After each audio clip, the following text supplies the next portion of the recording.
Dok, aku mau tanya tentang madu nih. Sebetulnya kan kalau dalam Islam madu itu dibilangin sebagai obat ya. Kalau di kedokteran sendiri manfaatnya gimana sih?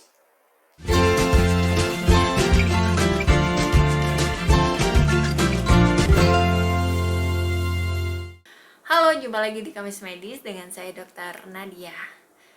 Di Kamis Medis spesial Ramadan kali ini saya mau bahas tentang madu nih teman-teman.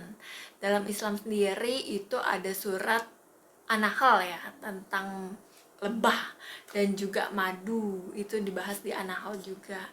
Dan Islam sendiri tuh kayak mengajarkan kita bahwa madu itu adalah salah satu makanan yang bisa kita konsumsi ataupun juga bisa kita pakai untuk kesehatan tubuh kita. Nah, sebetulnya dari segi kedokterannya gimana? Kita akan bahas di video ini. Simak terus video ini sampai habis.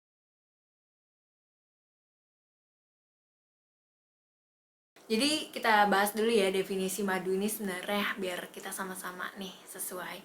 Jadi menurut Standar Nasional Indonesia atau SNI, madu ini adalah cairan alami yang manis yang biasanya dihasilkan oleh lebah madu, dan ini berasal dari tanaman atau bagian dari tanaman gitu teman-teman. Saya akan bahas nih sebenarnya 9 manfaat madu yang bisa teman-teman ketahui nih. Jadi yang pertama, madu ini kaya nutrisi.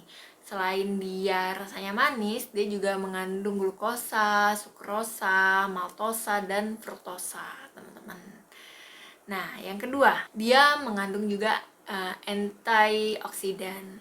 Jadi zat yang diperlukan tubuh untuk melawan radikal bebas. Jadi ini membantu tubuh untuk mengurangi kerusakan sel atau jaringan-jaringan dan juga untuk pencegahan penuaan.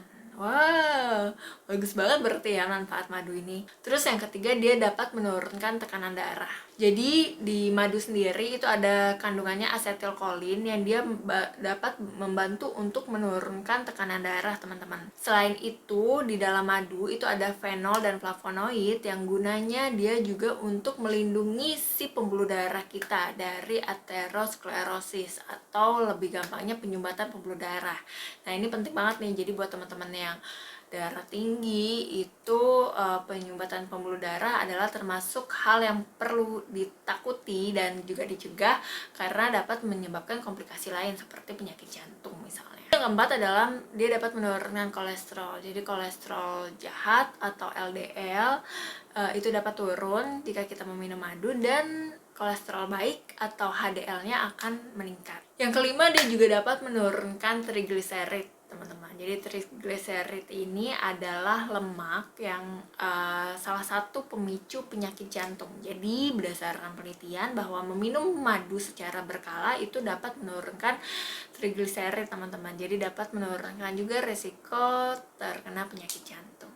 Yang keenam, dia dapat membuat kesehatan jantung, teman-teman. Jadi kan tadi sudah dijelaskan ya bahwa dia dapat menurunkan tekanan darah, dia juga dapat menurunkan LDL dan juga menurunkan trigliserid, dan dia si madu ini ternyata ada fitonutriennya juga, dan fitonutrien ini juga bermanfaat untuk kesehatan jantung karena fitonutriennya itu dapat melancarkan aliran darah dan mencegah aterosklerosis atau penyumbatan pembuluh darah. Yang ketujuh, bisa menjadi obat luka yang ringan, teman-teman. Jadi si madu ini dia bisa menjadi obat luka nih, teman-teman. Jadi ada senyawa antibakteri atau antibakteri ya kita nyebutnya dengan bahasa Indonesia, yang itu ada di dalam madu. Jadi dia dapat mencegah infeksi jika teman-teman mengalami luka ringan. Terus yang kedelapan, teman-teman, madu ini juga bisa meredakan batuk nih. Jadi kalau teman-teman suka dengar kan kalau misalnya batuk,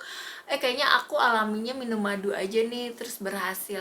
Nah, ternyata dalam studi ilmiahnya tuh juga ada penjelasannya nih, teman-teman. Karena si madu ini itu dia dapat melembabkan tenggorokan kita karena dia dapat memicu produksi air liur nih, teman-teman. Nah, hal ini dapat menyebabkan misal teman-teman yang lagi batuk itu akan rasa batuknya itu akan turun atau akan apa ya namanya, proses batuknya itu akan turun nih, refleks batuknya kalau teman-teman meminum madu. Terus yang lainnya adalah madu ini bisa juga untuk sumber kalori, karena kandungan gula pada madu itu sekitar 50%-nya glukosa dan 50%-nya fruktosa.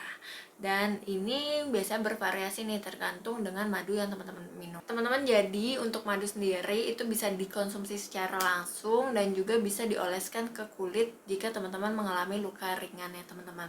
Tapi teman-teman perlu juga diwaspadai bahwa mengkonsumsi madu terlalu banyak itu juga nggak baik untuk kesehatan pencernaan. Kenapa? Karena si madu ini mengandung fruktosa yang jika diminum terlalu atau dikonsumsi terlalu banyak akan menyebabkan masalah pencernaan. Jadi beberapa orang itu akan mengalami alergi terhadap madu seperti gatal dan sesak nafas. Nah, jika orang-orang seperti ini berarti tidak bisa meminum madu atau mengkonsumsi madu ya. Terus untuk teman-teman, perhatikan nih saat mengkonsumsi madu, pilih madu yang memang dia madu alami, terus tidak ada tambahan pengawet atau pewarna atau perasa gitu teman-teman. Oke, jadi itu adalah 9 manfaat madu yang bisa teman-teman simak. Dan jika memang merasa video ini bermanfaat, boleh di-share ke teman-teman yang lainnya. Oke, sampai jumpa di Kamis Medis selanjutnya. Bye-bye.